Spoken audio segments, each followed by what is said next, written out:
Advisory right now in Dearborn County due to the ground being so saturated, and more rain could be coming. A popular restaurant there also closed tonight because of the damage that Mother Nature did last night. And as Genesis Nero found out, it's a night that those who were there will not soon forget.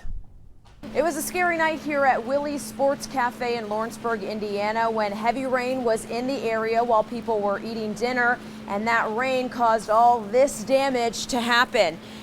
Steve Van Wassenhove, the owner, tells me they were about 75% full when the rain started coming down around 9:15 Friday night, and all of a sudden part of the roof ripped off.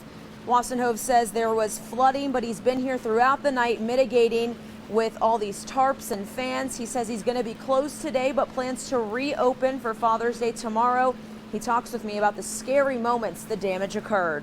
Roughly right after that, the tornado warnings went off, so folks were a little worried about where they needed to be and what it was. I think that was south of us at the time, but we just tried to get everybody as safe as we could and make sure that we had as little property damage as possible.